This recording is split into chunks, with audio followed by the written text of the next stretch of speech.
Okay. Okay.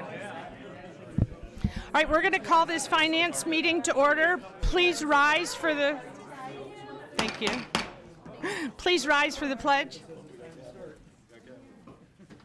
I pledge allegiance to the flag of the United States of America and to the republic for which it stands, one nation, under God, indivisible, with liberty and justice for all.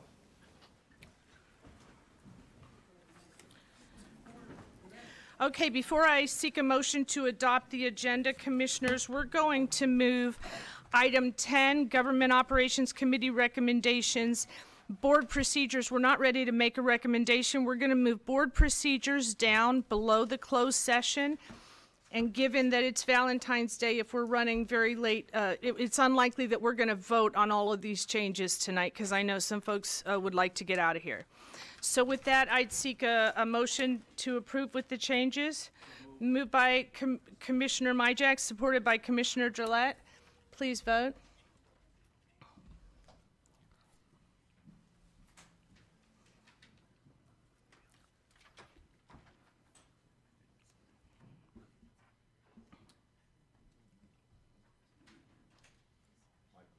Oh, it's not coming up. So I'm just going to. Okay, motion passes. Approval of the minutes dated January 24th, 2018. Moved by Commissioner Brown, supported by Commissioner Leonetti. Questions? Please vote on your iPad.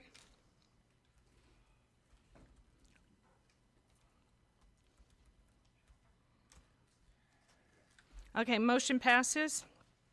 Public participation. Does anyone wish to be heard? Does anyone wish to be heard? Seeing none, we'll close public participation. Presentation, classification, and compensation study update. Ruth Ann Eledge with Segal Waters Consulting. Come on up. Oh, I'll just let you start. I'm sorry. Yeah, I'm going to introduce Ruth Ann. Okay, Good afternoon and happy Valentine's Day, everyone. We are so happy. A year ago today, Segal was out speaking with our department heads and our union representatives, kind of describing the scope of this project, and here we are today. We are on round 4 of our traveling road show with our presentations today. Ruth Ann is going to present the methodology and the findings to you this afternoon. Okay, so thank you, Ruth Ann, for joining us. Good afternoon, and thank you for the opportunity to be here to speak before you. What I'd like to do today is kind of bring you back up to speed about where we have been with the study, what we've done, and what we're bringing forward as our recommendations for the class and compensation study. As Karen mentioned, this has not been something we've done overnight. It's something that's been very, very thoughtful, very depth-oriented, and we've worked hard to bring to you a well-analyzed and considered report with our recommendations. So I would like to, if it's appropriate, Mr. Chair, would it be appropriate, or Ms. Chair, to bring questions as they occur? Or do you prefer to wait till the end? Well, let's try to go ahead and get through it, because they start lining up on my computer, and somebody may have a question that's different than, and I have to call them in order. So let's just go ahead and get through it. And we also know if you allow that, you're not catching any planes. I'm going to tell you right now. So we better do it the other way. Thank you. Yeah. As Kitty, my husband, I've been in here for this year and last year on Valentine's Day, and he wonders if I really want to spend the time with him. But told him I'd be home for bedtime. Well, let me start with talking about what are some of the key deliverables as a result of this study, because we've done a lot of work in many different areas, and I think it's helpful to look at what you're going to receive as a result of the study. We have had a very in-depth review of your job classifications. We analyzed data on over about 750 job titles. It's a large number of positions. Now, some of those positions the documentation was in order and we didn't need to update the information. That was based on feedback from incumbents. But we did distribute a job questionnaire to the vast majority of employees, and I'll talk about each one of these phases individually as we go through the presentation.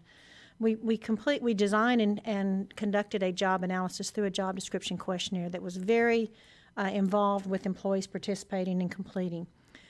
So that was in itself a significant effort to get that questionnaire out to all the employees and go through a process of collection from not only themselves but from their supervisors and managers.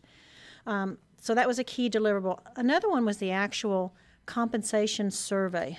We conducted a custom survey to collect data on an extensive amount of not only direct pay but benefits, retirement, pay practices, all of total compensation, and that was done in a very thoughtful way too with a significant number of peer employers.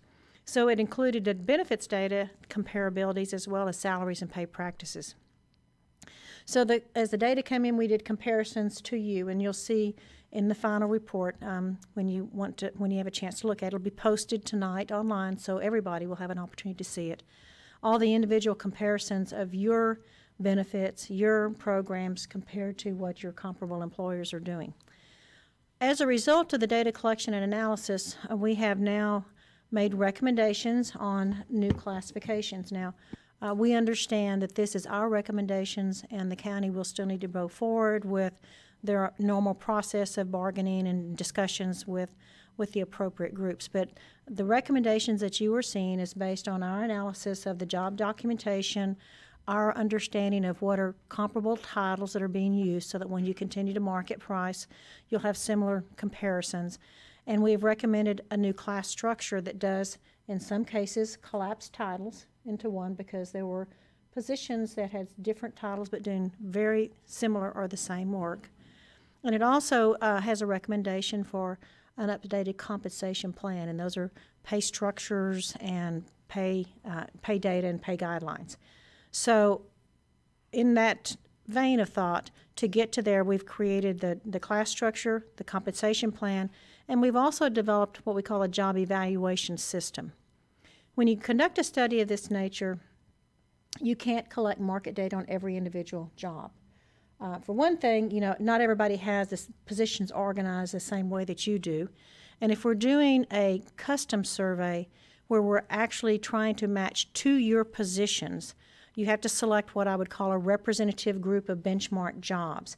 So the question then becomes, how do you map the other jobs that you don't have market data on to the market data? And we developed a job evaluation system that I'll explain in a few more minutes that looks at 8 key characteristics of positions, compares every job to those characteristics, rates them on those, and then you can identify common responsibilities among jobs across the county.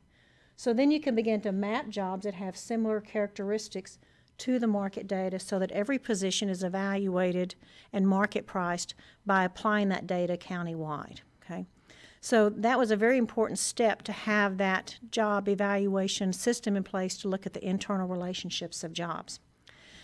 We then, after we updated the class structure and the recommended titles, have updated job descriptions for the county's consideration.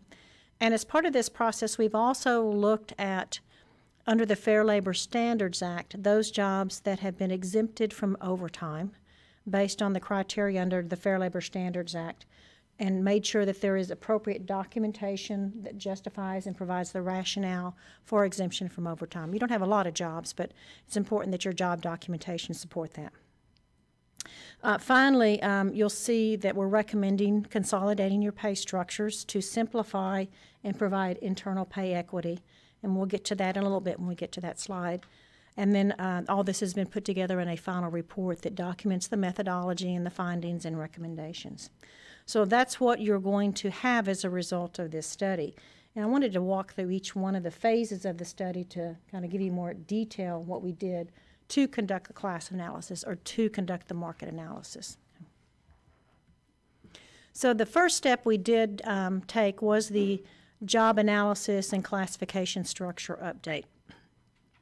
To kick that off, because you do have so many job titles, we wanted to collect data directly from employees about the work that they're performing. And so initially we were on site for 3 days conducting employee briefings and many, many meetings. I don't remember the actual count, but there were at least 6 to 8 per day over those 3 days, or perhaps more. And we met with employees and said, here's the job questionnaire, here's how to fill it out, Here's what the study's trying to accomplish. Tell us what you're doing so that when we conduct this analysis and do this market pricing, we're using the actual work that's being performed here at Macomb County as our point of comparison. So we collected job questionnaires. We actually had 509 job questionnaires that were completed. This in no way represents the number of employees, because we encouraged employees to get together in groups if they were doing the same job and complete what I call a group or a joint questionnaire. So many of these questionnaires may represent 6, 8 employees together completing one questionnaire. So but we had 509 individual job questionnaires, and we analyzed all that in addition to other documentation that had been provided to us on other jobs, and came back and spent 3 days interviewing incumbents in those titles if we weren't clear about what is the real scope of this position and what is different between this job and another job. I'd actually quantifying and evaluating what are the key characteristics that differ from one level to the next in a career family, or between jobs that are being performed across departments. So that effort then resulted in what we call a recommended class structure. And in that recommended class structure, we documented all the key characteristics, the essential functions, the physical requirements of the positions, so that you now had in one place a large documentation that provided all that key data. That then resulted in the update of your of your job descriptions, and it was the location that we also documented your work that allows that position to be exempted from overtime if it was recommended, or was it retained as exemption from overtime status. One of the things that we did do in this process was consolidate some positions. There are some jobs where there was incumbents across departments that were doing the same or very similar work, and we recommended that they be consolidated into one job title. The clerical titles is one example. I think we had over 32 titles that was being used across departments for clerical positions. And so our recommendation is to classify those jobs based on job content and job responsibility and consolidate them down so that you have people that are doing the same work being called the same title. Okay. That is an example. We also, in our work, we were looking at job families and career ladders and making sure that we had a distinguishing characteristic from one level to the next so that employees understood what they would have to do to progress in their career family. So this is all part of the class analysis and what our recommendations are leading to. Finally, we did bring forward title definitions or a titling protocol so that when we used a title, it was consistently used across the county. For example, what is a specialist? What is an analyst? What is a supervisor? What is a lead? What is a coordinator? So that we're consistently applying that title across the county. That is all what has been provided to you as a result of the classification analysis, along with recommendations for title changes, or in some cases even creation of new titles, because we found incumbents in a job title that were doing something very different than what all the other incumbents were doing, and we felt like a new title should be created for that position.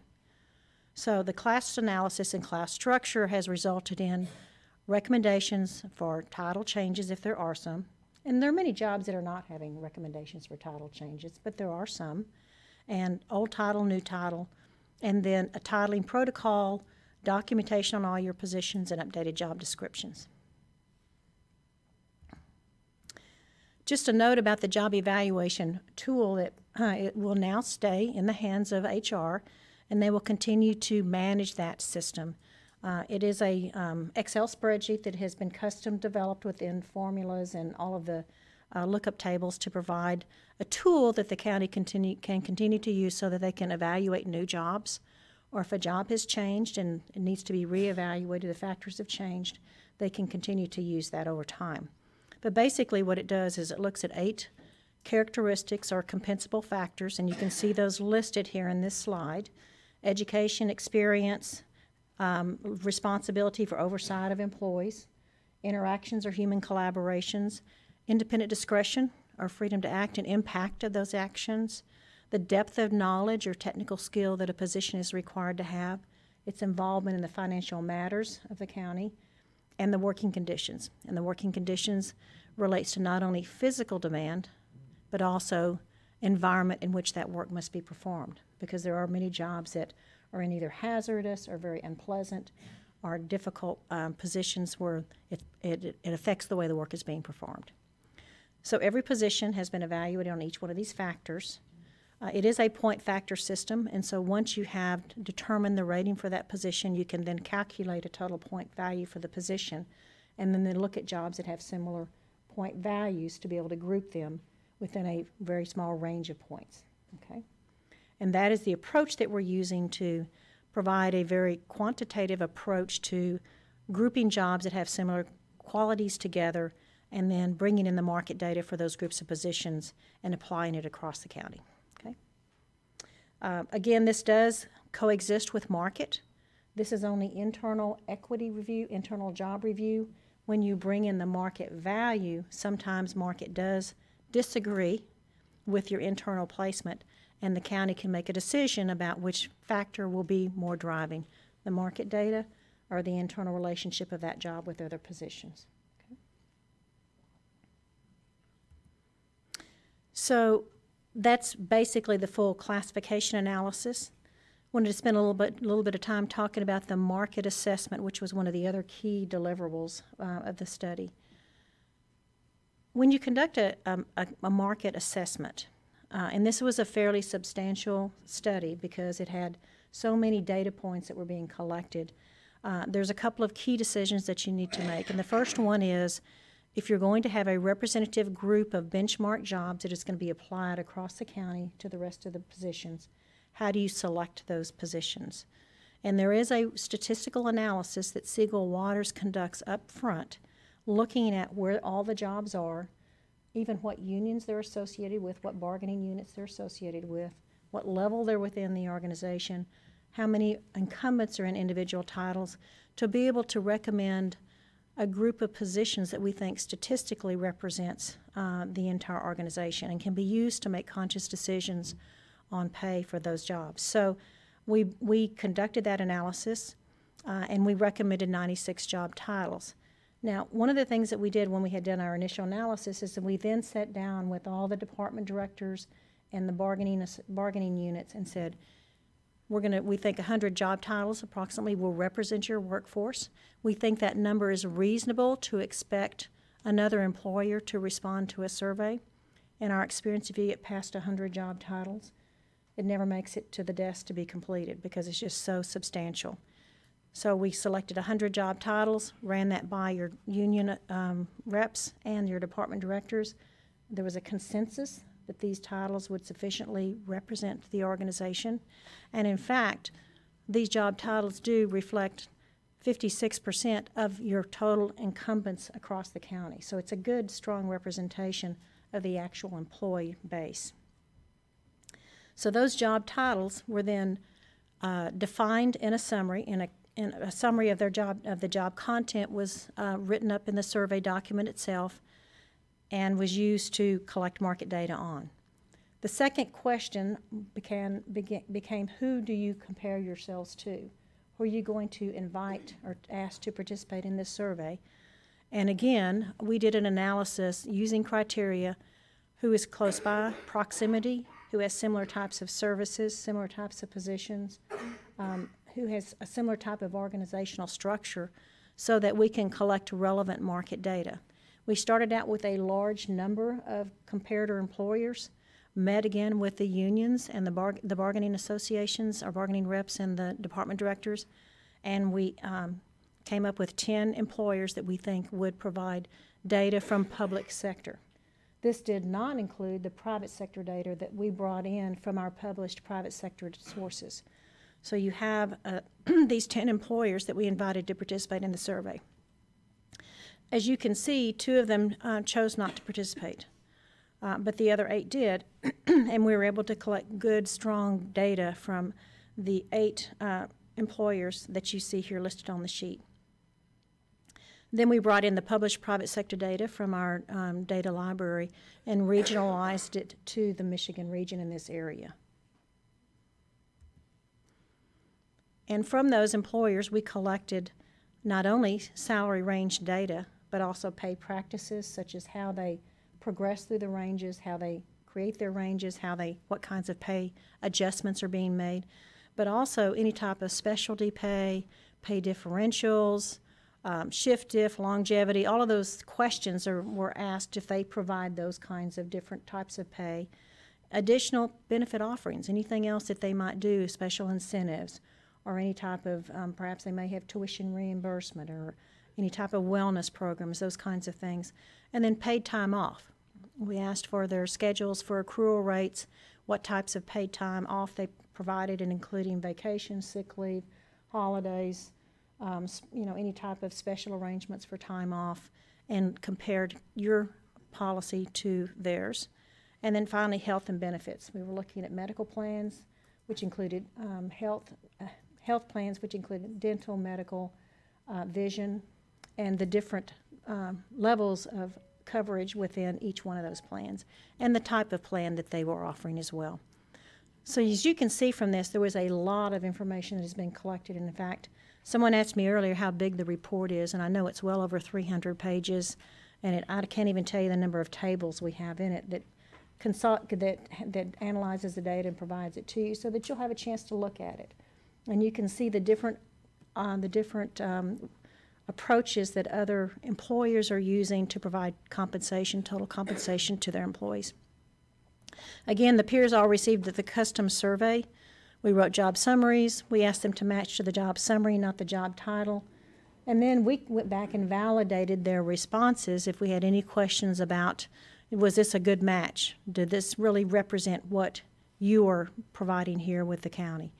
So it was a very thoughtful, it was a very in-depth review of the data, and HR has reviewed it as well, and we're very comfortable that the matches that were made and the data collected is relevant for your use. One important note is that this data was all collected as of July 1, 2017, so all of our analysis is based on that point in time. Okay? So if there's been any actions that have occurred here at the county, the analysis that we have conducted was based on the position of the county in July of 2017. Overall, and this is a big, broad statement, overall, your pay structures, your pay ranges were competitive at entry and at midpoint, but were lagging at the top step. So the pay potential for the employees here at Macomb County overall appeared to be lagging compared to your peer employers. But as you know, when you look at a broad level, it's also important to kind of do a deeper dive and go in and look at individual jobs. And so we have identified individual benchmark jobs. Of those 96, you can see that some are leading, some are lagging, and some are at market. And we use a tolerance of plus or minus 5% of the market midpoint as our point of reference in that analysis. So we found that any position that was below 95% of market we identified as lagging. Any position that was over 105% was leading, and any position that was within plus or minus 5% was at market. Okay. So about 1/3 of your jobs were at market that we surveyed. This is of the benchmark jobs. Another 1/3 of them were below market. 16 were above. And there were 15 jobs we found that didn't have at least 3 matches. While we reported the data in the analysis, we didn't use it if it didn't have at least 3 matches. That's our threshold for standard or for validating statistical comparison of that position. What we found is that some other employers outsource some of their services, particularly in roads and bridges, and sometimes in the social and medical and health services. So a lot of these positions are those positions. And then there are some jobs where other employers are just organized differently. They just don't have their work organized like yours, and so didn't have a match for that position. So on the next several pages, you're going to see the charts that reflect groups of jobs and the individual benchmark jobs that have been assigned to that group, and the actual overall market relationship for that individual benchmark position. and it's to enhance or to enable you to quickly identify jobs that are above or below market. You'll see that those that are below market at a data point are in red, and those that are above in blue, and those that are within that plus or minus 5 tolerance at market in black. So you'll see the first comparison, or the first sheet is showing you, for example, the courts and probation jobs that were grouped in that category. I want to point out something that is really important to notice when you're looking at market data. In this particular slide, I want to point out the court administrator and the court reporter, those your court positions. What we found is we were able to match jobs that had the district court, but they didn't have the circuit like you do. So your job actually is a greater position than what was reported from the other employers. So when you look at this data and you see, oh my gosh, that one is at 142%, I'm not so sure that that's not an appropriate relationship compared to what your job does here and what the other positions do. But that's a decision you can make, and that's something that I think as you go through this data and look at it and see how it compares, you have to do that additional analysis to make sure you're comfortable with how you apply this data to your positions. Okay, so you can see then here all the positions that we categorized under court. You can see the general average below for the court positions. Then the engineering or scientific was the second job category that you see here that includes your engineers and engineer tech and your wastewater position. Again, there's several pages of this, so I'm going to keep scrolling through them, and you'll be able to see these in depth as long as you want to, because this is going to be posted for everyone to be able to look at. You'll see the executive management team is the next group of positions that we categorized and where they are in terms of the market relationship. The facilities maintenance, below that, you can see that almost every position in that we had market data on is lagging at maximum, and some are at midpoint and entry as well. Your general administrative, clerical, and office services, you can see the job titles there. The administrator county mental health, we removed that position because as we began to look at how these other organizations are structured, the data that they were giving us was just not matching, and they were organized very differently. So we pulled that job from the comparability study. But you can see the others that have remained in that grouping. Okay. Health and social services, you can see there, this is one of the areas where many of the other employers maybe have outsourced this to a health authority or to a social service, other social service programs to do outside of the county. So there were several positions here that we did not have sufficient matches for. Human resources, IT, and legal were the next 3 job groups. Okay. This is straight data. You can see all the individual responses when you look at the final report. The next group is other professionals, and you can see that's a grouping of different jobs that are in the professional ranks. Public safety, both sworn and civilian.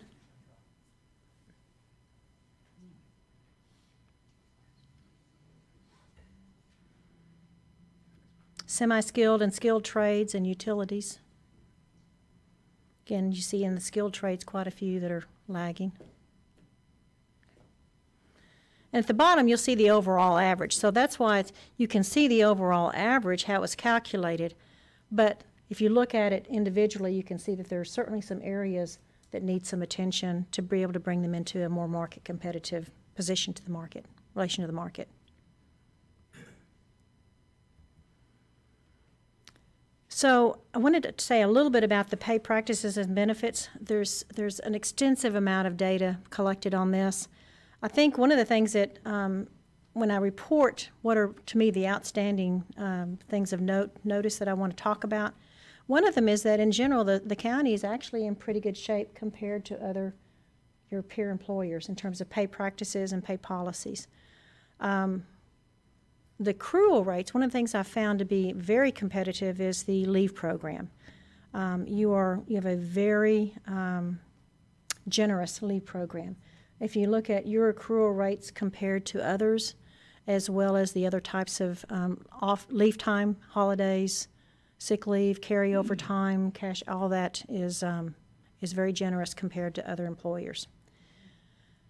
The health benefits, if you look at those, you'll see that in general, your health costs are higher than other entities.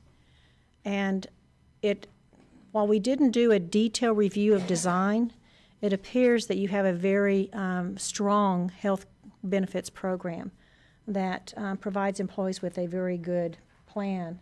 You have two types of plans that are most often used by employees, and in all cases, generally your premiums are higher that you're paying for than other employers. So in a way that can be a good thing because your employees are benefiting from that, but you are paying more than what the others are. And in terms of the retirement, most of them have moved to the defined contribution plan versus the defined benefit. 3 of them are still retaining as their primary the defined benefit, but they basically looks to be migrating to that. And the contributions are ranging anywhere from 4 to 8%. I think you're at 6. So, but those were what I would call key findings or what might be notable to present to you.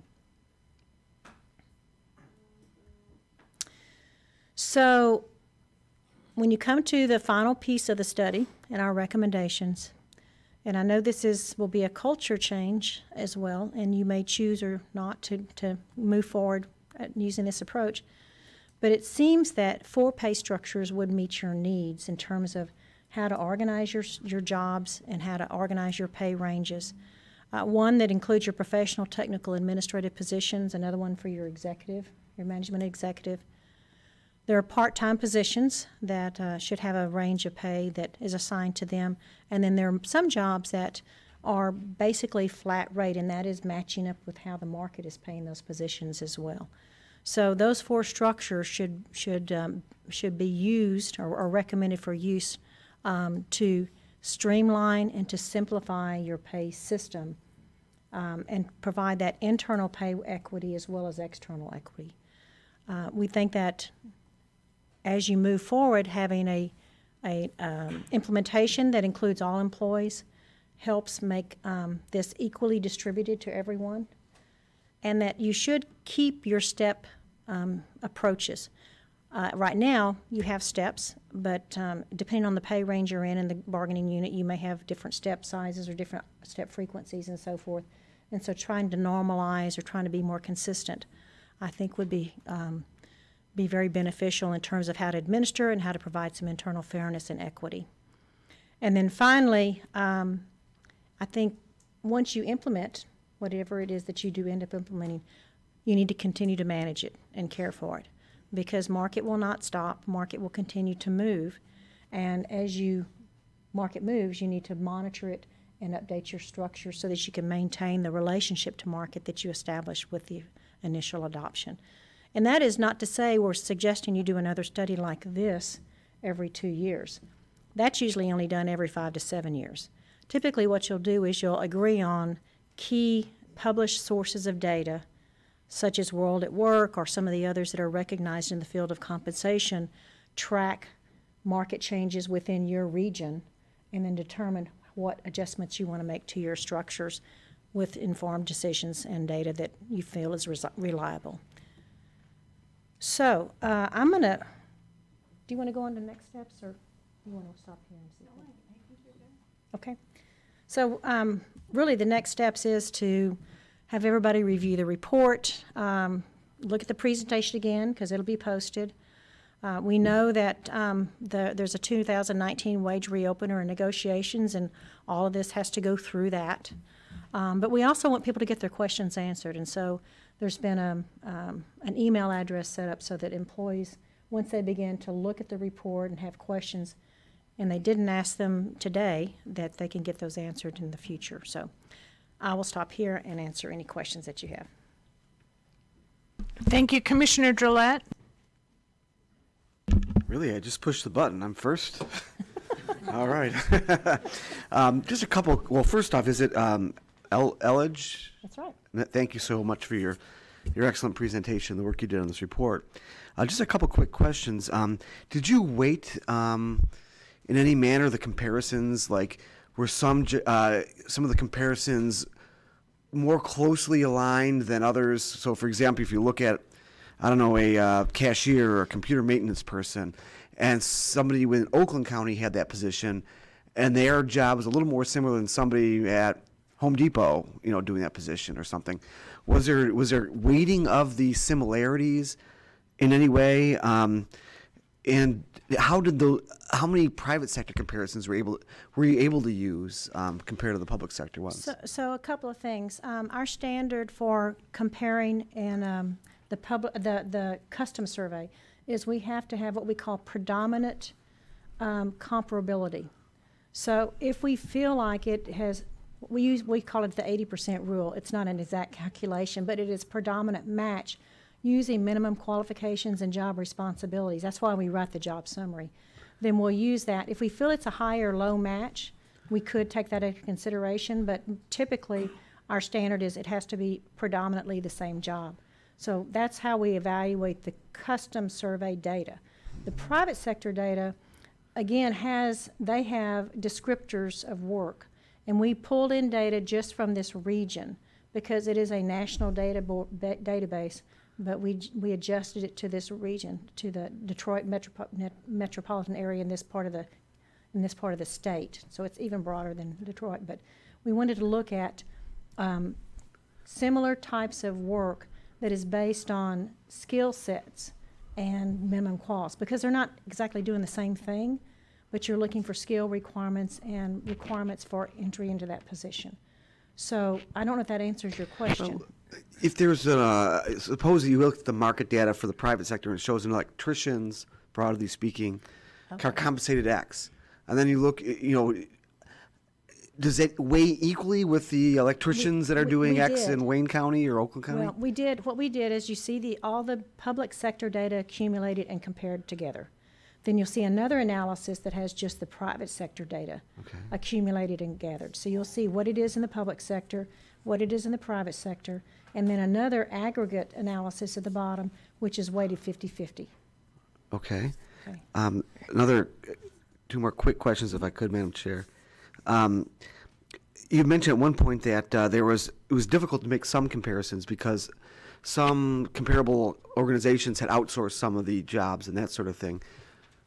Did you look at the outsourced jobs and use those as comparables if they're doing the same thing? So we did not. Segal did not. Now, I think HR was going to follow up with gathering data from those because that was not within the scope of our project. So what we did is we gathered data through the custom survey, everyone who had matching jobs. And not every employer matched every position because everybody is structured a little bit differently. And so that's why our minimum standard of matching is at least 3 matches, because we knew that not all A would match every position. Okay, so was it just impossible to get the data for those outsourced jobs from the people that they had outsourced it to? I think the agreement was that HR was going to follow up with that because we had not, that was additional data gathering and it wasn't within the scope of our project, but they were going to follow up with some of their data. I think that was the agreement, yeah. So they're collecting that data. Okay, and the last quick question is, when we saw the charts with some of the jobs in red and some in blue and some in black, was that looking at the pay specifically or total compensation including benefits? That was at pay.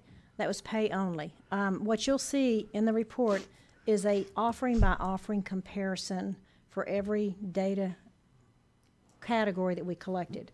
So you'll see, no, it was not a total compensation analysis. Is there a way for us to find that? Because it could be that some bargaining units emphasize benefits more than pay compared to some others. They might want additional time off or whatever it might be. I mean, and Segal does that type of analysis. That was just not what we had been asked to do for this particular study. Okay, but you did find that there are you did look at some level at our non-salary compensation. Okay. We did. So, for example, let's just use healthcare. So what we did is we looked at, first of all, we said, let's talk about your medical plan. What medical plan do you have? And you have all your medical plans and the premiums at each type of offering. And then asked each of the employers in the custom survey to tell us what their medical plan was, and for each one of those offerings, the different categories, employee only, whatever. And then we did a comparison of their premiums to your premium. So it's not done by individual employee or position, right, but you can see how your premiums compare for each one of those levels of offerings. So there is a way to look both at the salaries and the benefits as far as comparisons. In fact, it's done on every data category for each one of them. Leave. You know, what is your leave policy? It has accrual rates at these years, and here's how much you accrue at each year, and there's an analysis in comparison to every one of those, how your leave accruals compare to theirs. So each of those are provided for you to see how you compare. How many holidays do you give?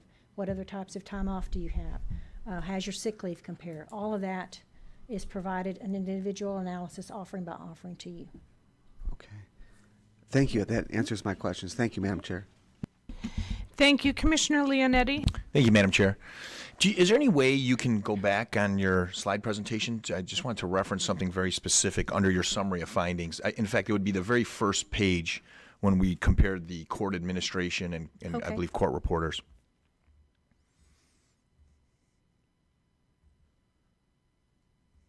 Oops, here we go. Sorry. There you go.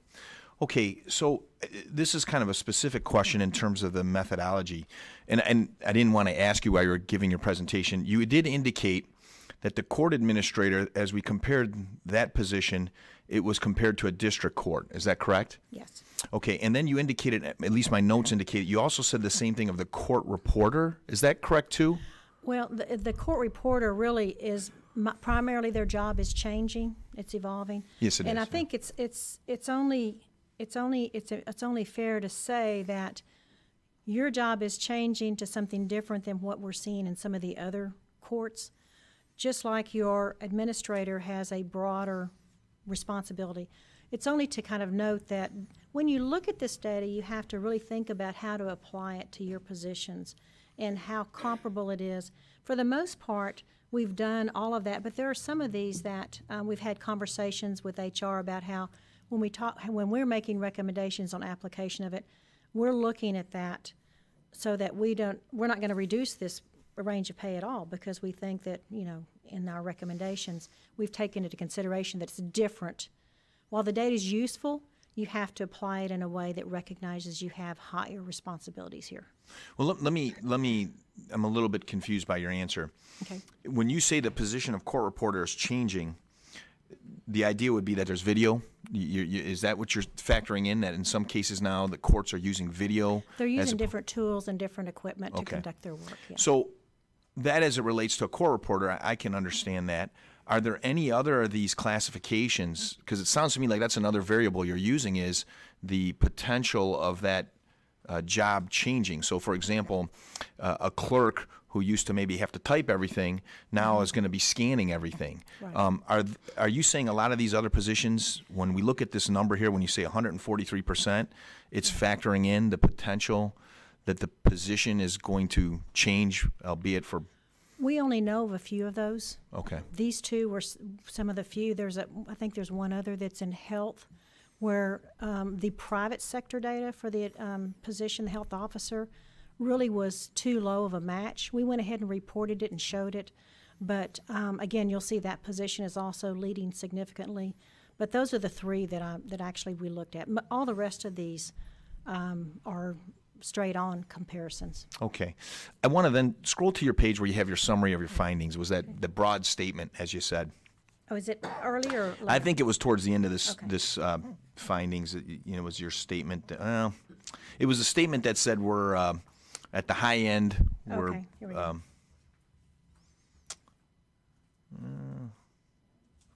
Right there, Yep. overall.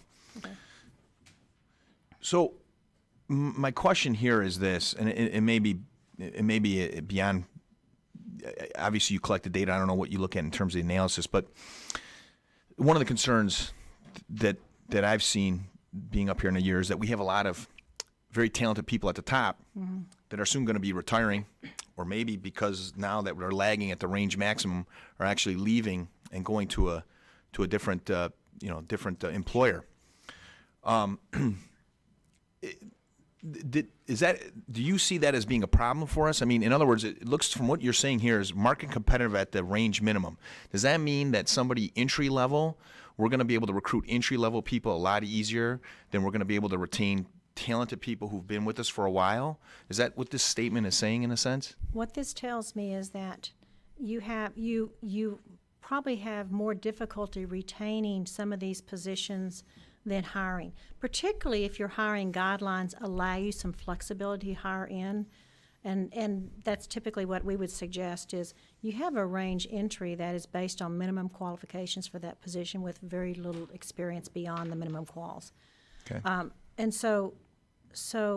But your range maximums, the potential for continued movement is where you're really seeing consistently, you saw the numbers that were highlighted in red, where you're really not, I think that's you'll either have people that leave, go someplace else, or they may not even take the job if they feel like they're right, and that's they're the not concern. going to be able to make as much. Commissioner Segal over there will talk. I see he's on there, and I don't want to steal his thunder, but he'll tell you that the sheriff's department, we have trouble getting a lot of new recruits out of the academies because they see the entry level is extremely low, and they can go over to Washtenaw County or they can go to Oakland County as a sheriff and earn more than they do here in Macomb.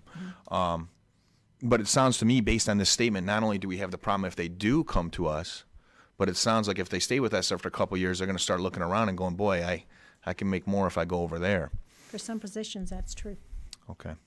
Did you see, and I just looked at the chart now that you presented it to us, do you, and again, this may be beyond your pay grade in terms of your analysis, but do you see us having a problem where we have a lot of talent based on this that could leave? That would be a real problem for us if we had a lot of talented people that are at the top now taking off and going someplace else, and we're stuck with a lot of folks that don't have experience having to fill those positions. Do you see this based on your statement as a possible bubble? I think it ranges among your jobs. You saw that there were, that's why we group jobs into categories.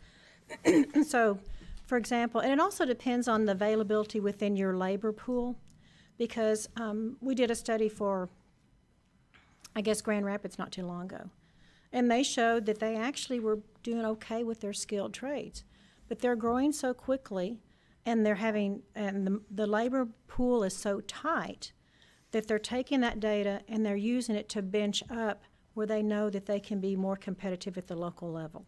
Okay. So I think that's the point I'm trying to make with this data is it's very useful to make conscious decisions about how you want to apply it to your workforce. If you know you're having difficulty with the sworn positions, or if you know you're having difficulty with the trades, or with your other IT, for example, then I think knowing what other people are paying, knowing what your issues are, you can apply that data in a way that allows you to position yourself making conscious decisions. It's not just, where do I need to be? Here's what we're hearing from these others. How am I going to apply that to my workforce?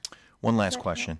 I know you indicated that at certain points you reclassified positions. You took a look at some positions and thought, part-time, full-time. One of the things that has come up for us recently are 1099 positions. Did you look in the course of your analysis and data gathering, do we have any positions that are 1099 that potentially the IRS could say, hey, this is really a county employee? Did you come across any of that type of we didn't really do an analysis of that, but I didn't see anything. But okay. We weren't targeting that either. Okay, that's it. Thank you. Mm-hmm. Thank you for your report. Thank you, Madam Chair. Thank you, Chair Smith. Thank you, Madam Chair. Ruth Ann, thank you for your report. It was very thorough. I'm going to just go on with what Commissioner Drolet was saying, because I had some questions regarding. You said that we were above the average on accrual rates, so paid time off, vacation time, sick time, and then that we paid a higher portion of health care benefits. Is there something in your report that allows us to adjust for that? Because obviously, to some people, that's worth more than making a little more money, having a little more time off. So I'm wondering how you merge all of that in at some point to say, well, you're making 95% of the average, however, you get 3 more days off a year or something like that, because it does make a difference. Sure. And we can't just always look at money. So I'm wondering what in your calculations. So unfortunately, there's not a calculation to use for things like that. Mm-hmm. But I think what happens, what we typically see is you begin to see just how far ahead your accrual rates are, or how much higher your benefits costs are. And then you begin to take that into consideration as you go into your bargaining discussions. Right. And you use that as part of your negotiations. And I'm not getting into bargaining strategy because sure. I'm not part of that. Right. But that's what we'll see other clients do. Got it. And take that into as part of their discussions. And I understand that. I just didn't know if you had any no, there's not a numbers that might equate to different things like that. Okay, thank you. Thank you. Commissioner Sager. Do you have the reason why the city of Warren didn't take part in this survey? It wasn't for lack of asking, because we spent quite a bit of time not contacting them and trying to encourage them. In fact, we know that this was an onerous survey to complete. We offered everybody the results of this, a summary of the results. They're not going to get anything near like what you have, but so that they would have the benefit, something to benefit from participating in the survey. So we did not, well, I think it was more to do with how extensive the survey was, but I'd have to go back and look at my notes of what they exactly said. But we contacted them several times and had lengthy discussions, I think, at that time with Eric about trying to contact them and get them to participate. Okay, and back to the comment Commissioner Leonardi made about the Sheriff's Department. Part of the reason is the guys are picked to go to the academy. And then when they get into the academy, they're conversing with other guys in all different departments. How much are you going to make? How much are you going to make? So once they find this out, they get their passing grade at the academy, and then they can apply at these different departments. So, and you can't stop it. You can't have them sign a form, and that's just the way nature of things. So whoever pays the most is going to get the most. Right, and I do think that at least now you know what these others are paying. But there's other factors that do affect decisions about, certainly you have to have a competitive rate of pay, and you want to be in the ballpark with the others, but sometimes it has to do with geographic area and, where they live and what kind of department you have and, the reputation of the department. All of those things are part of what, someone takes into consideration. But you have to have a competitive rate of pay to be in the ballpark with them. Thank you. Commissioner Toko. Thank you, Madam Chair. Do you have any tests to validate this study? I mean, is there anything that can test the validity of your study? Let me think about that. Is the data accurate? Is that what you're saying, or is the... I mean, just the sample that you used and the questions that you asked. I mean, I noticed that all of the positions, the county positions, weren't considered in the study. Right. So it looks like you selected certain positions and excluded other positions. Correct. Standard compensation or best practice compensation for the number of jobs that you have and the size of your workforce is to try to represent at least 20% of your employees in a survey. 20%. And so having represented over half your employees in the data that is collected is far beyond best practice standards in compensation analysis. Would it be nice to have data on every position? You betcha. But applying data like we have allows you to do it in a way that administratively it's manageable. And it also does allow you, if you decide to try to refresh the data, and you will have an access database that all that information is in, that if HR chooses to go in and update that, you can, so it can continue to do those same reports and comparisons that you've had in the past. But in terms of validating the data, We went through with a fine-tooth comb at each data response and evaluated if we felt like it was accurate, comparable, and reliable data. Okay, so there's no independence test that can test the validity of your results? Not without doing another survey and to validate it. Now, we've done other studies in Michigan, and we see similar types of responses, but then they don't all have the same comparable employers. So if you're going to validate it, you'd have to use the same source of information to validate. And how did you decide which positions you would consider and which ones you wouldn't? And I'll tell you why I ask. I noticed when we were going through that friend of the court referees were not considered. And we had some referees come to the board and make representations that they were underpaid based on our adjoining counties. And I didn't see that one in there. And I'm wondering how you picked which positions you would consider as part of the study and which ones were excluded. So when I was talking about doing a statistical analysis of your workforce, that was a methodology that we used. We actually had a download of every position you have here, where it was located, what range of pay it was in, what bargaining unit it was a member of, whether it was exempt or non-exempt. We looked at all of those factors and pulled out jobs that statistically represented those different groups. So I don't remember friend of the court specifically, but again, then we ran it by all the bargaining units, the representatives, as well as department directors, and got a consensus agreement that this group of positions would represent the county. Okay. So there was somebody else that the bargaining units did look into it. Okay. That's all I have. Thank you. Thank you. Commissioner Carabelli. Thank you, Madam Chair. Thank you for the presentation. First of all, I guess to the chair, do we receive this summary electronically yet, or do we have this? No, or the actual study? Will we? It's online on the website. This. Internet and the intranet. Okay, thank you. And also the actual study itself, will we have access to take a look? Okay. Thank you. I guess the next step is for HR and the Executive's Office to take this information, dive deep, and make those decisions. So I appreciate the information that you have brought forth. Now, I guess it comes down to this board did make a kind of a statement to, at least I know I did, to during budget times, there were some positions being asked for, and we said we're going to wait until this showed up. Well, you get some more work before that comes up to us, so we're doing it the right way. So I guess direction from HR as far as the process that you're going to let everybody know, or the Executive's Office, as far as the timing is going to be here for these departments to come forward, because I don't want them to think that we're slow on the roll, to put it in a better term. It's a process, and if that can be communicated to those department heads, it would be greatly appreciated on my end. And then my question is not for you, and I apologize, is for HR. What is your next step in this process?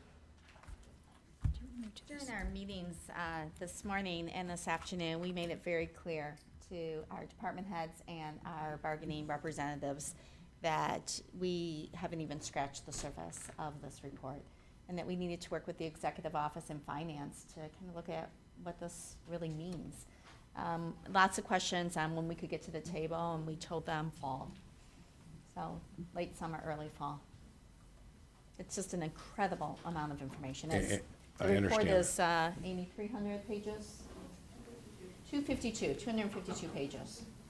Wow. So just an incredible amount of information to go through. Okay, well, I appreciate that, and if you can keep the board kind of abreast as to the status of the process of where you're at. This is good information. Now, again, what we do with it. The next part of that is I see the compensation. There was a lot of discussion on that portion of it. The classification part now. Is this, and again, bear with me in this process of asking these questions, are they going to be assisting in that classification? That has to be bargained. The tool is there. Okay. Segal Waters has developed a wonderful tool to help us identify where classifications need to be, but all that Okay, and needs that- to be bargained. So that goes into your bargaining okay, Absolutely. that's what, Yep, absolutely. okay, all right, thank you, Madam Chair. Thank you, Commissioner Duche. Thank you very much, Madam Chair. So far, pretty impressive.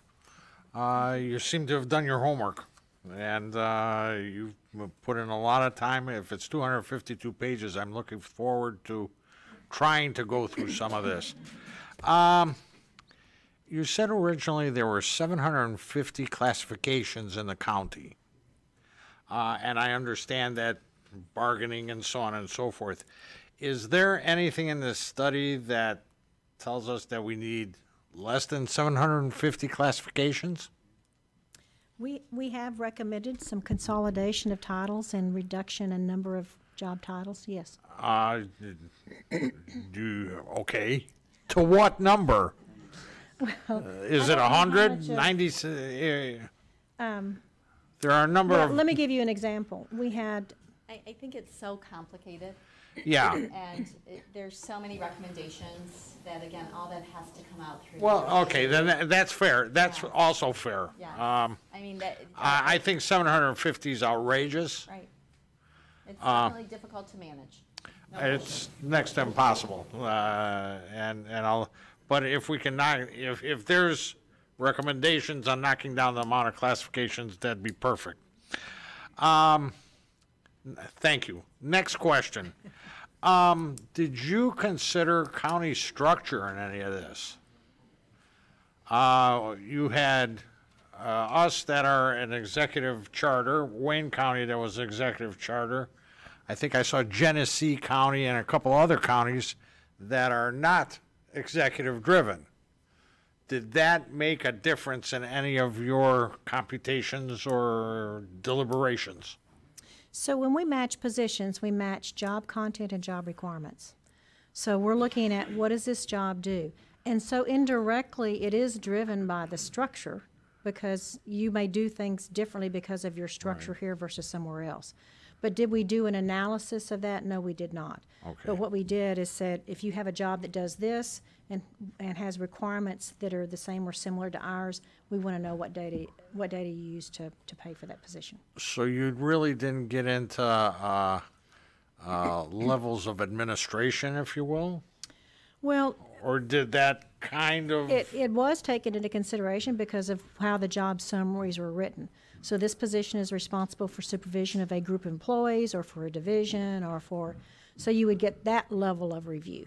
Okay. But you wouldn't get an in-depth analysis of how the jobs compare in terms of structure. All right. Last question. Is the data that you collected from here is obviously area specific. Is there a multiplier or something that you use for, let's say, Macomb County versus Genesee County versus, let's say, Cleveland, Ohio, Cleveland type area? Well, Or New York, San Francisco? if we were going to go to someplace like that, we would certainly put in a geographic adjuster for differences in cost of labor. All right. So we, if you go to New York, you're going to, Sure. yeah, you'd have to do that. So yeah, there is geographic differentials between the locations. Was it significant in the study that you did? I don't remember them being significant. Of course, I'm looking at Amy because she has poured over this data as much as I have, but I don't remember it. It was just a few percentage points at the most. Okay, then it's... So it was not what I would call significant. Okay, fair enough. Thank you very much, Madam Chair. Thank you. And before I continue, I'm going to go ahead and seek the motion to receive and file. Moved by Commissioner Lucido, supported by Commissioner Carabelli. Okay, I'm up on, so I think my question is for Executive Delden. Hi. That's not me. He's like, what? No, I didn't come for this. So now that we have this, and I think we all knew this was coming, do you see maybe your office putting some sort of policy in place that administrators during budget don't come before us requesting reclassification of individuals for their pay to go up. You know how Yes. when pay wasn't taking place, I think that's how we ended up with so many jobs, was this person would come and say, well, we're not giving a pay raise, we're reclassifying the individual. So do you see some sort of policy put in place that if we're going to have set pay, set positions, and that's our end game, that we're going to put an end to that? Yeah, at the early part of the study, and I actually slid over to slide 4, which should be in front of you, and I did it without messing up. One of the important things of this analysis is it's leaving human resources and labor relations with a job evaluation tool to do exactly what you're talking about, Commissioner Kleinfeld. So it's going to be a very helpful tool as we move forward and we get asked for upgrades to positions. But this is merely a guide, but for us in human resources, it's a very important tool that we're going to use out into the future. Whether or not we can afford to implement everything that's in here is yet to be determined. And that's why the Steves are here to be part of this representation today. So they've got a lot of work to do, but this is a guide, it's a tool. Even if we had the wherewithal to implement everything that's in here, it still has to be bargained through the collective bargaining process, and that is to be determined. And with 26 or 28 different collective bargaining agreements, you know, we might get different results with different groups. So okay, there's a lot of work ahead of us. And we've got two different groups. We've got the countywides, which in and of itself might be a whole different discussion, and I'm not sure. And then we have the department heads that really work directly for the county exec's office. And I look at this and I think about companies and I think, should the decision of what those positions are titled be coming out of HR as opposed to be coming out of individual departments? And I don't know if the answer is different for countywides and for other department heads, or if the answer is the same. But you see what I'm saying? There's been years where I'm just wondering, is that a function that belongs to HR, generally speaking? We won't speak county specific. Let's do it that way. Do you think that's a function of HR, generally speaking, to determine job classifications? Generally speaking, yes, but the challenge, not the challenge, but you should know that the current job titles are in the collective bargaining agreements. So we can't, meaning HR, cannot change it without it being agreed to through the collective bargaining process. Right, and I'm not thinking about changing everything that's in there. I'm thinking about moving forward how we behave as a county when it comes to classifying these. Should this be centralized in one place as opposed to in the hands of each department head? Well, even when department heads or countywide elected officials come here and seek upgrade request, it still is always vetted through the Human Resource Department, always. Okay. But now we believe that we're going to have a better, a more sophisticated tool to do just that, and that's on page 4 that I was referring to. Okay, and any of the other questions that I have, obviously they're all subject to collective bargaining. Yes. We see we have a problem on one end, but we also see that we maybe do overcompensating on another. So in working with one, we might have to work with the other. Coming into this, I don't know why I was thinking this, but I was thinking if they found an employee that, say, was heavily overpaid for their position, we'd have to, wait for that particular employee to leave to fix the situation. But in fact, it isn't ever an individual employee. It's a classification. So the fix in it is entirely not going to be what was in my mind. It may be grandfathering. It may be whatever you negotiate. There's all sorts of things. So I don't really have a specific question. I just realized all the moving pieces changed from what my perception was of what they were going to be. Okay, thank you for coming forward. Commissioner Brown. Thank you. My questions are similar along the lines of Commissioner Duget's about the number of classifications that we had 750. And do you have the number of total classifications If we followed your recommendations, what would that number be? Significantly less. Well, how much? I mean, you got a number. What is the number? I can get you the number. I don't have it right off the top of my head, but You know, these yeah. things that aggregate policy want to know what the significant Well, reduction is. as an example, I could give you let's just take the clerical series. There were 32 titles there, and we've recommended 4.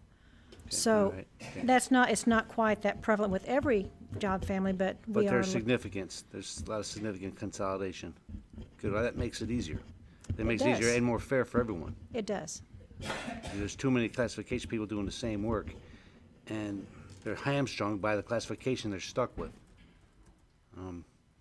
The 4 pay grades, that's also another recommendation, 4 classifications. 4 structures. Four structures. So with steps included in all those structures, right? Yes. And how many are there now? There's over 30, I believe. Okay. What's the value of, maybe in terms of percentage, how many of our positions are underpaid versus the average that you did with the study? How many are less than 100%? I don't know the number right offhand, but I can get it for you. Just curious to see what the scope Sure. of that is. And of course, it's going to be weighted because the positions are all over the place, but it does give us an idea of where we're at. You indicated the low and mid-range salary range are fairly comparable, but they're a little bit weak on the top end, so. Right. And I do want to say that our analysis is on a position by position. So there may be many employees, even if their range is behind their actual pay, may have progressed enough to where it's okay. So I don't want everyone to think that just because a job title's range is behind, that means that everyone in that is going to get a 4% or a 15% or whatever type of increase is. It really does depend on how that data is used to position the position, if I can use that term, Sure. and then look at the actual individual employees and see how far they should have progressed into that range. Well, that's right, because we've become so skewed off the track. Yeah. What was originally the intention when all this started back in the day, that positions are scattered all over the place with different price ranges. Thank you very much. Thank you, Madam Chairman. Thank you. Commissioner Lucido. Thank you. A lot of work obviously went into this, and we appreciate your presentation. And Amy, pouring over your 252 pages. Actually, Yeah, I think it's thank more you. than that, but. More than that? Okay. That was a lot of work, and we appreciate it. As we move forward and you continue to have meetings and discuss it, as much as I love to read, maybe we could summarize what it is that the decisions that you're coming to and convey it to us moving forward. So, I mean, not that I won't sit and read through all those pages, but it's just nice to know what is going to come from those pages in your meeting. Okay, thank you.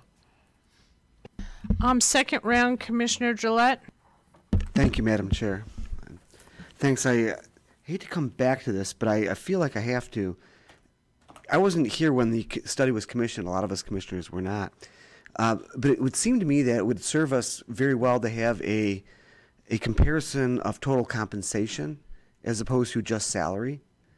And is there any way, with the work that's already been done, in helping do some comparisons of that when tightening up this report or putting in the final report? I mean, compensation levels of benefits vary so widely. You know, some places might match on a retirement plan, and other places might not match an employee contribution. That can make a big difference. Or some may have a very low deductible for health care, and from some very high deductible, or may cover family members that others don't.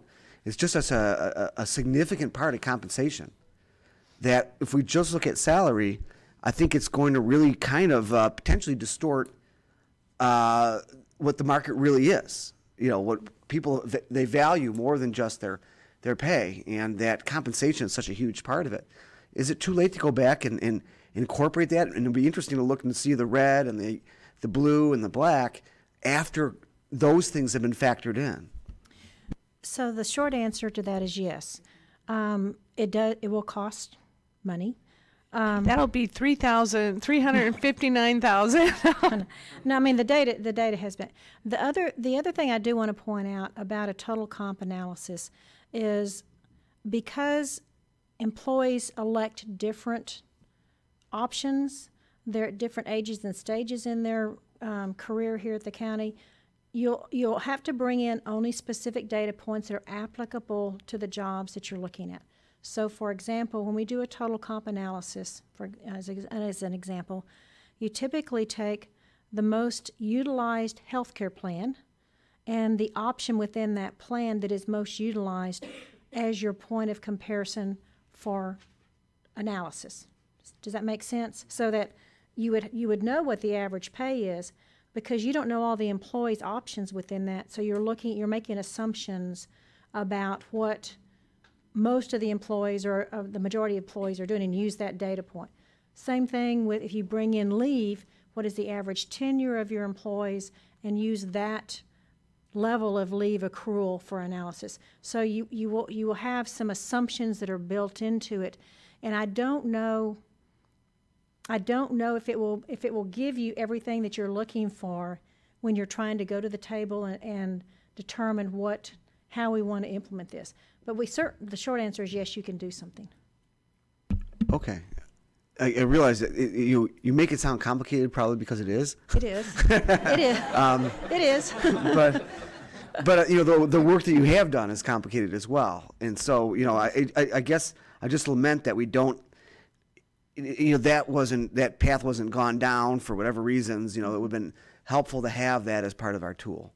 But it's not to dismiss the difficult work that has been done, but really what we're trying to get at is, are people being adequately compensated, or undercompensated, or overcompensated? And pay is a big part of that, obviously, but you know, these benefits are also a very significant part. So thank you. Thank you. I just want to say something real quick on that, and I don't see any other speakers, and that is, we're in the process of switching over from some benefits to other benefits, and so that also complicates figuring all of this out, because if we figure it out on the employees and the benefits they have today, and there's a turnover, it won't even remotely match. So that's another factor thrown into that. But I understand what you're saying. So seeing no other speakers, please vote on the receive and file.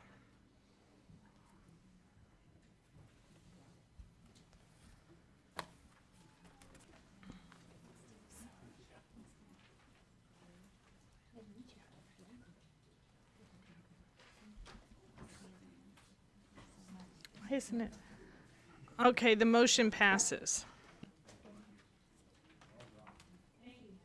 Thank you very much.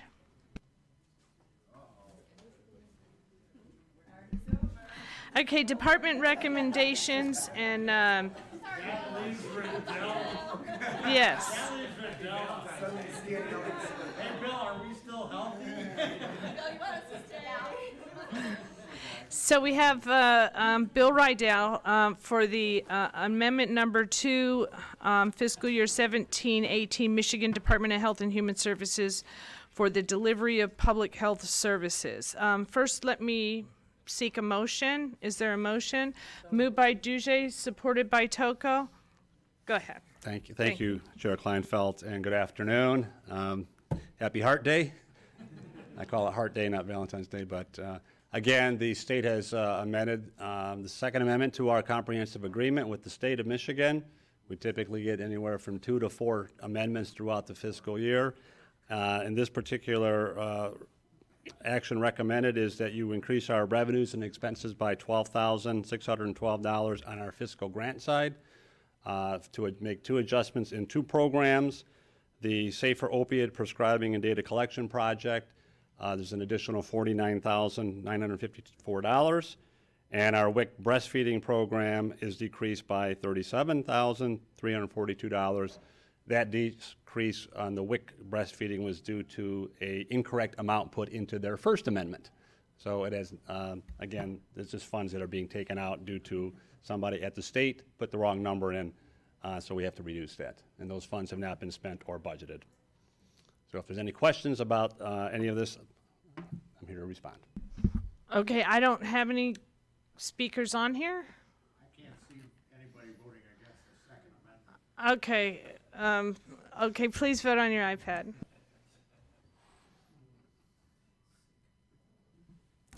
Okay, thank you.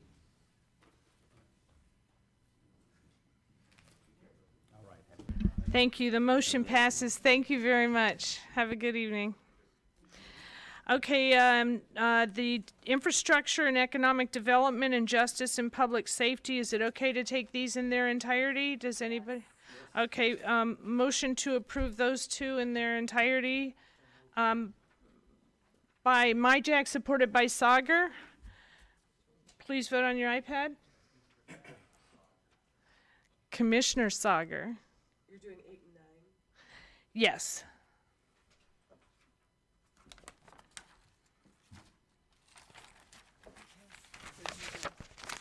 Okay, motion passes 13-0. Thank you for that.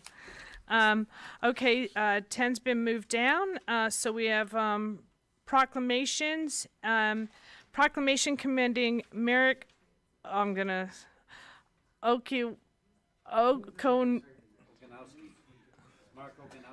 thank you, for achieving the status of Eagle Scout, and proclamation commending Jacob Nicole for achieving status of Eagle Scout. Motion to moved by Commissioner Brown, supported by Commissioner Gillette. Please vote on your iPads.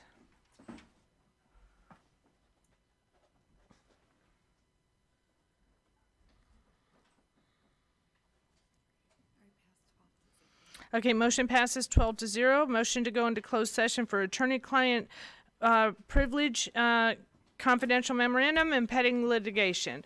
Moved by Commissioner Gillette, supported by Commissioner Lucido. Please vote on your iPad.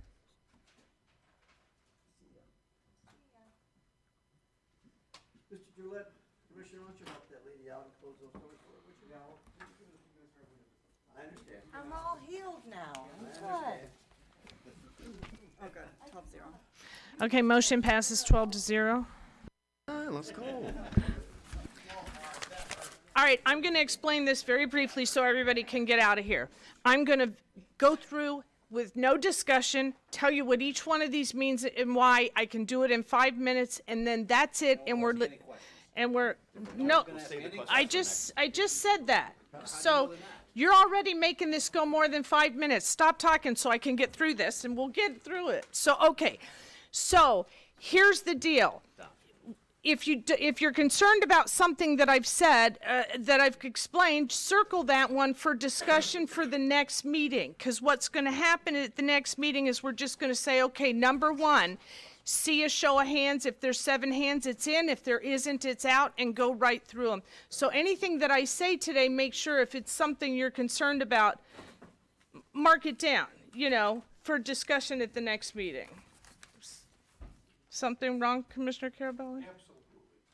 Come on, your 5 minutes is No taken disrespect, away. but you're gonna go ahead and tell us your opinion on the entire document. No. We're supposed to circle it. The next meeting, we're gonna talk about it, and we can ask at that time? No, I wasn't going to tell you my opinion. I was going to tell. Why would you have to read it? I agree with that. I don't understand.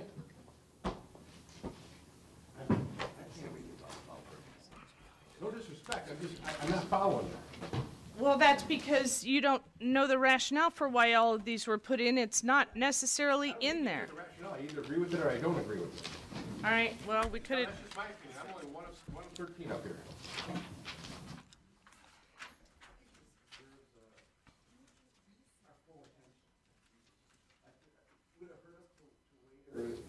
I literally could have done it in 5 minutes, but we'll spend 5 minutes debating it. So with that, let's move on to new business. Yes. Yeah. I make a motion that we forward this to the. It's to the next finance meeting.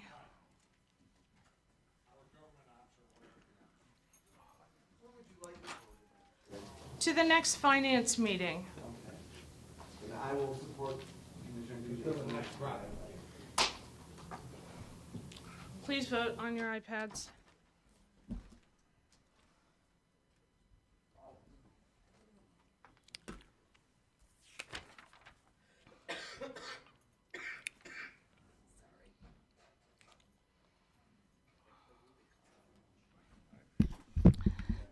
All right, that's it. It's unfortunate because some things require a little explanation, but I'll do it at the next meeting, and it's my meeting, so I'll take that prerogative. New business. Does anyone have any new business? All right. Public participation, seeing nobody, we'll close public participation. Motion to adjourn, please vote on your iPad.